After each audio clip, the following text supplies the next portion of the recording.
So today I wanted to talk about why we're all so stressed out and what we could do about it.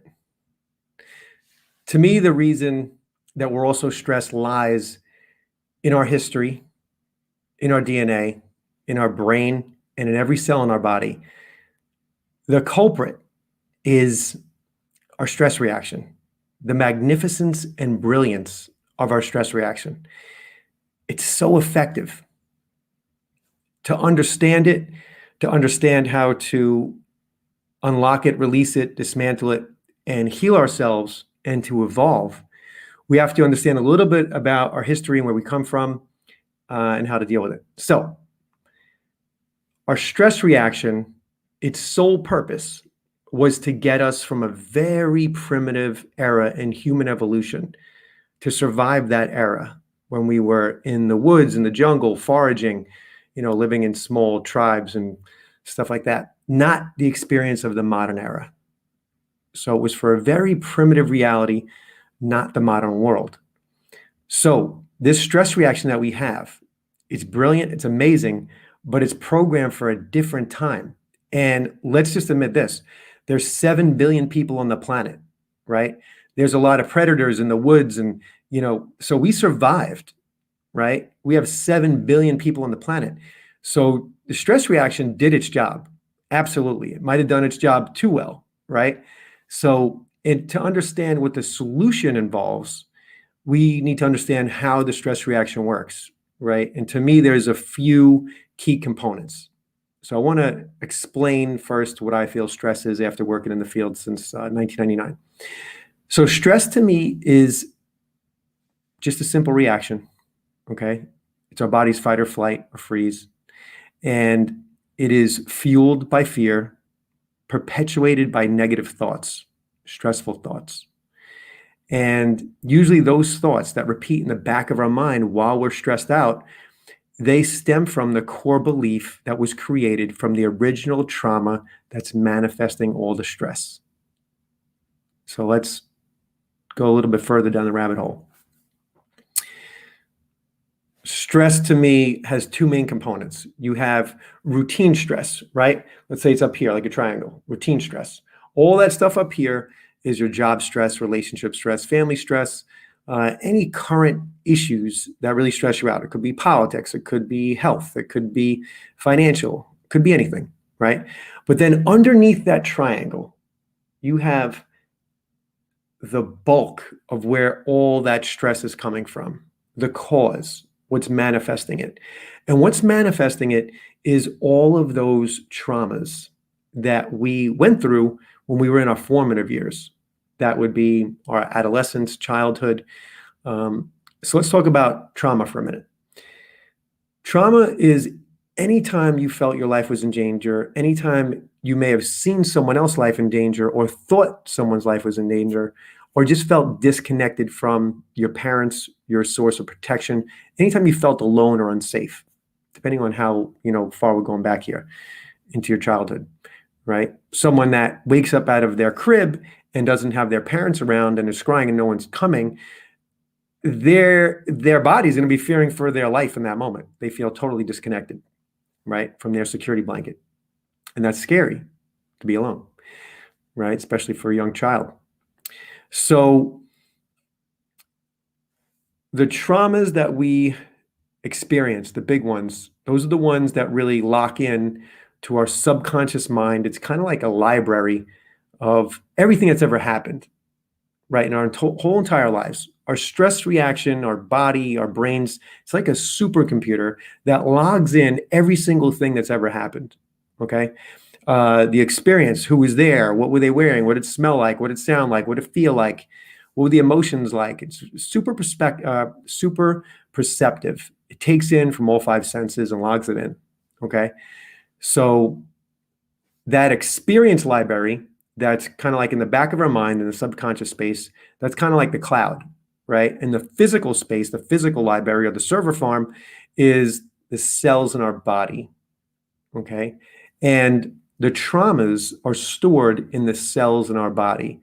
Which cells?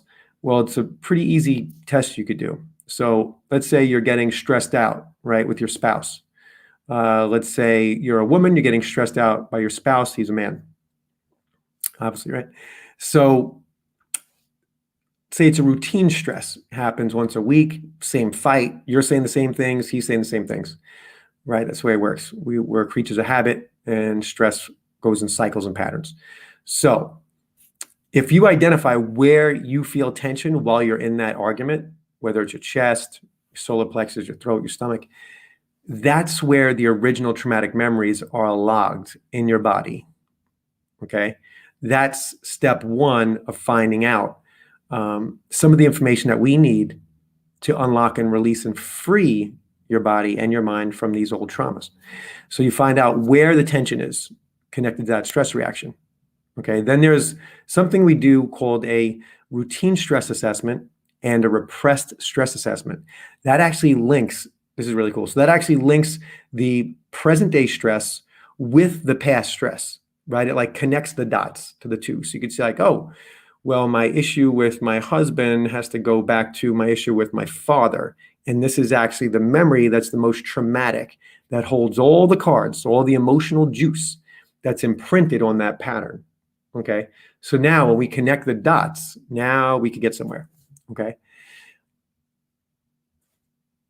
In the work that I do personally in the workshops and the sometimes in the meditations, we do this as well, and the one-on-one coaching, we quickly identify the repressed stress, right? And sometimes that can take 5 to 10 years in traditional therapy.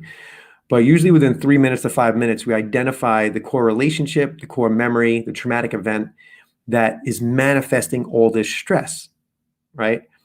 So when we work on that memory and we release all of the pain, the trauma, it doesn't make your husband go away, right? What happens is you've processed all of the emotional weight that's sparking and fueling that joint stress reaction between you and him. You release it from your end, so the behavior doesn't trigger any of the chemicals, any of the stress reactions in you, because you've already processed it through. You let it go. It's almost like trying to drink out of an empty cup. There's no energy there. Okay. So there's nothing to trigger. So you're able to, in a funny way, you kind of giggle like, oh, I used to get really stressed at that. And then all of a sudden you're not stressed at all. Or, oh, that used to trigger me a lot. Now it doesn't trigger you at all. Right. And then you could remain calm in the situation. And then that diffuses the other person, whoever that other person is. It's really cool when I do this with clients around people at work. Often a boss is reflective of and represents the authority figure in your nuclear household when you were very young, in the nuclear family, right? The authority figure. And I'm telling you, it's like 98% of the time when I'm working with somebody, the issue with the boss is 98% of the time the same sex as the person, the authority figure in the household when they were growing up. So that always fascinates me. And then if you kind of plug in everybody else, the core players at work, right? It often reflects the nuclear household. Okay. So, and I'm talking from an emotional perspective and an emotional dynamic and a stress dynamic. So a lot of times we'll just go right back to the nuclear family, the original relationship that needed to be healed. We work on that. And what we do there is we bring up the most painful moment from that relationship, in that relationship. We verbalize the pain. I guide the person through verbalizing. So a lot of times that will unlock and release a lot of tension that was kept down. That's why a lot of people have ulcers, digestive issues. We're actually, all that stuff we've been pushing down, I help them unlock and release it, verbalize it, get it out. Okay, now that starts to unravel tension, all from the stomach, sometimes the solar plexus. Then that also makes a connection to the heart. So then we also express any of the pain that maybe that 5-year-old might have had, or that 8-year-old or that 10-year-old, things that inner child wanted to say to that parent. So we express from there. That clears the issues from the heart. Now, what's the overall goal? To give and receive unconditional love, to reconnect with unconditional love. In order to do that, we need to process a lot of these traumas. Now, the traumas are like bricks around the heart, right? Or gashes through the heart, okay? The core beliefs try to protect that pain. Okay. Core beliefs could be like protection mechanisms that are protecting walls and armor around our sweetness and also our pain. All right. Anger is often protecting pain and sadness. Almost all the time when I'm working with someone with anger issues, it's sadness underneath it. And we quickly get to that sadness, heal that, and then the anger is no longer an issue because it has no spark, no emotional fuel. It's like we're emptying the gas tank on their anger overreactions. So getting into this a little deeper, as we bring up a trauma to the surface, right, safely, that happens pretty quickly. We express some of the pains that starts to unlock and release some of the emotional imprint on those memories, on those relationships, things we've carried around for 30 years, 40 years, 50 years, right, our whole lives. We drop the load, okay? This creates new space. You actually feel the new space in your chest, in your heart, around your heart, your stomach, solar plexus, throat, and your mind clears. So you actually start to feel lighter. And this was never more evident than in the recent retreat that I did in Omega. Myself included, I was getting transformed as I was in the group, getting lighter and clearer as each session went by. And this is what happens in the private coaching as well. So as all that is starting to unlock and release, the emotional imprint is becoming lighter and lighter as we're breathing deep and slow. This is where we start to call in our own divine essence, our own true nature. And my initial goal with getting into this work was healing myself of jealousy, right? Because I wanted to stop, trashing up my own relationships. I wanted to get closer to my own authentic nature. So once I reached that goal, then I was like, well, I want more. What's my next goal? My next goal was to heal my heart so that it returns to its original state when I was born, before all the gashes and cuts and pain and traumas and dramas affected my heart, right? So that was a pretty tall order. So what I did was I looked at my most damaging relationships, the most traumatic events, and I just started working on them one-on-one. And the work is so miraculous and fast that it was that goal and that agenda, that path, to repair my heart, to be fully open, to return to the state of how I was when I was first born. When you're first born, you see the, baby and,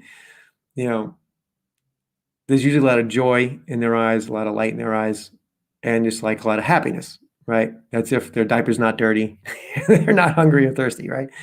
So that joy, I wanted to return to that feeling of that. And this work was miraculous for me. And it was a reconnection and a replug into self-love. So what I was doing before that, which fueled the jealousy, is I was waiting for people to come through my life that loved me. And that was my connection to love. So at times you have to wait for a long time if you approach it that way. But if you go down the path self-love, right?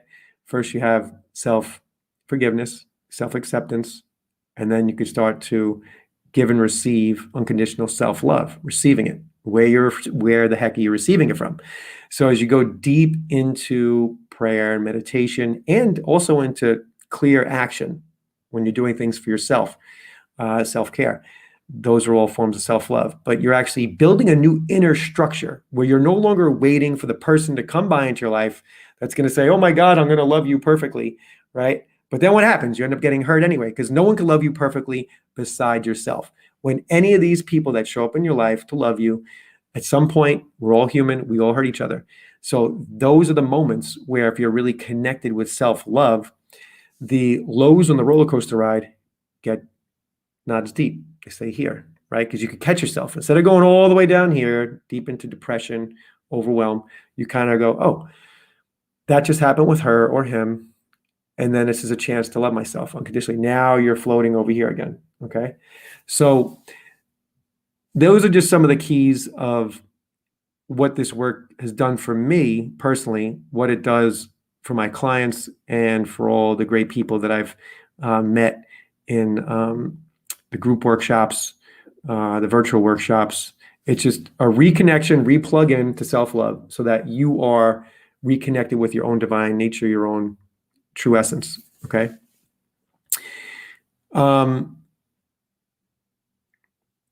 This would be a time that I would definitely take questions, but I can't right now because I can't see the chat the way this thing works. But anyway, I'll make up a question. How do I get my hands on something that works? Okay. Let's say you're thinking that, right? Let's say that you are stressed out. Okay. What you could do if you're stressed out is touch the tension, right? So you're embracing the pain, the tension with your hand, okay? On the outside, on your skin, skin to skin. Start breathing deep and slow, right? You could use your mind to start imagining the airflow is moving through the tension, slowly starting to unravel it, right? And once per breath, you silently say, I'm okay. So I'll go through a few cycles of that just so you could kind of hear the speed of the cadence.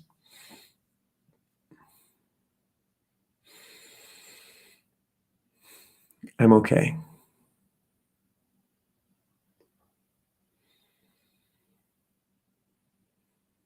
I'm okay.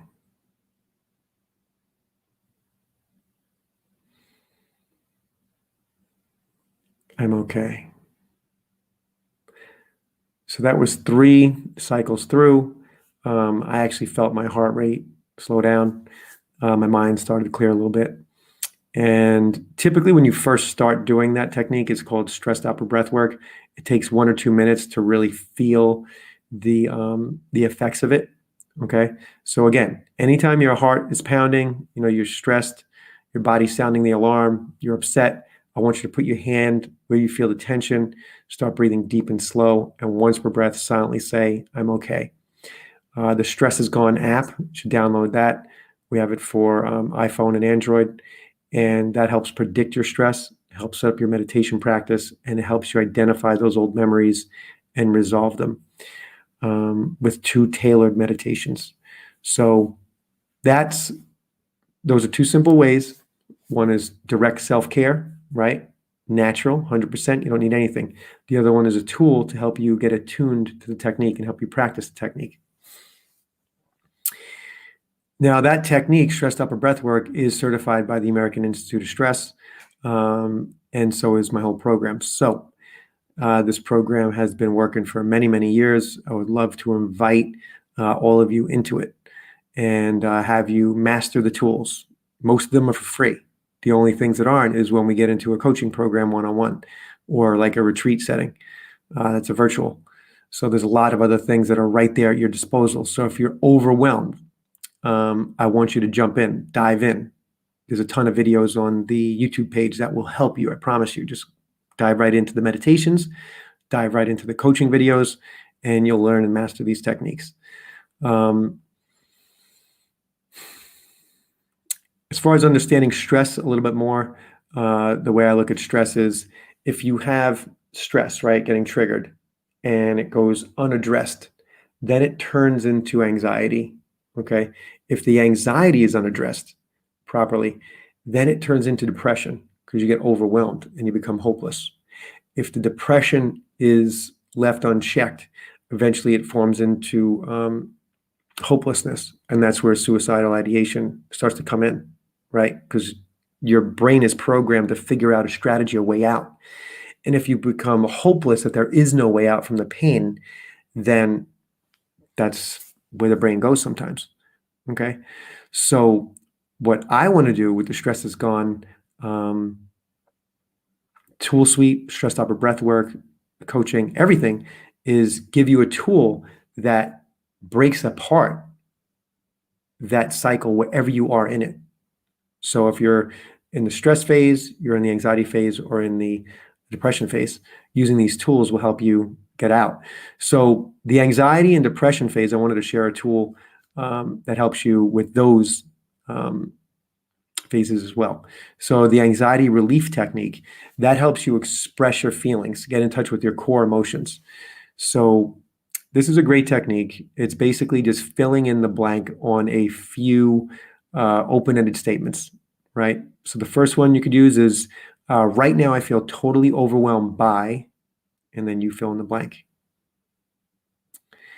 and just let yourself go on a stream of consciousness. It could be 10 different things that are overwhelming you. The one causing me the most pain is, and then, you pick one of the ones that were on that stream of consciousness that's really the most disturbing, the most upsetting, the most painful, and you write that out.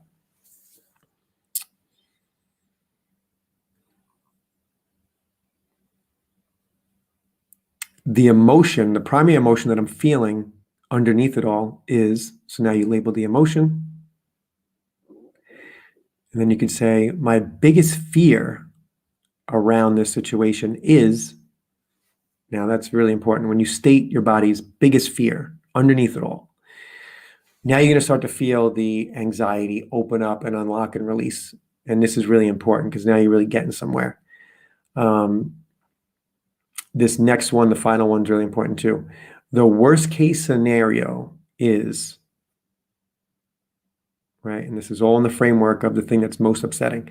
So when you state your biggest fear in the worst case scenario, now you really have dug deep into your fears, into your cellular, pain. You express that, okay? When you express it, you're letting it out. And it's just like, a teapot that's boiling over. You press the button, you vent it. This is an amazing vent. It's a deep vent for your anxiety. So I would really love for you to practice using the anxiety relief technique. And the final phase is practicing stress stopper breath work to soothe those emotions that opened up as you were expressing that, okay? So if you're worried about yourself, you'd put one hand on your tension. You could lay down and put the other hand on your belly button. It's a very regrounding position to be in. Close your eyes and just start breathing deep and slow, once per breath, saying, I'm okay. If you're worried about somebody else, say, I'm okay here, he's okay there, or she's okay there, whoever it is. Even if you're processing the pain of losing a loved one, okay? If you say, I'm okay here and Bob is okay over there, right? Whoever Bob is, right? Father, grandfather, husband, whatever, right? Friend. You're starting to introduce a new idea about how to process the loss. And when you're touching the pain, you're starting to reconnect and balance out that pain and sorrow, okay? It might take a month to really process it and move through it. But when you start saying, I'm okay here and they're okay there, it's not like the fear of the unknown has taken over, because that's what happens when somebody passes on, right, to the next world, right, or the afterlife, however you want to look at it. They're no longer here, so we don't really know what's going on with them. So then it goes back to what's going to happen to me. Because if that person was a loved one, they most likely had a strong relationship in your life, a strong structure in your life, and in the neural nets in your brain. So when they're gone, it's like your whole body's freaking out. What's going to happen to me? What happened to them? I'm okay here. They're okay over there. I implore you to work with that, practice that. That's what helped me when my father passed away. And that's when I developed that mantra for that kind of pain.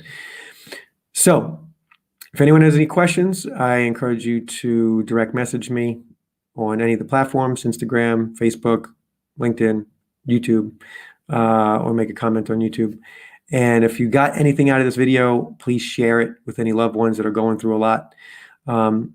If you direct message me with your email, okay, we'll put you on the email list, and I will send you a PDF document to a very special workbook that my wife Stephanie and I created for the Omega Retreat. It has the anxiety relief technique in it. It has the 3 keys to stress relief in it. It has the repressed stress assessment and the routine stress assessment, and it shows you how to process all of those original traumatic memories. So it's an amazing, amazing tool, and I would love for you to have it. So if you shoot me your email on any of the platforms that you're seeing this on, we'll get back to you. We'll add you to the brettcotter.com email distribution. Gets sent out once a month with new tools and new content. And yeah, just want to help. So love to hear from you. And also you could schedule a free consultation on brettcotter.com if you just go to the coaching page. All right. So Bye for now. I'll see you next Tuesday. God bless and have a great week.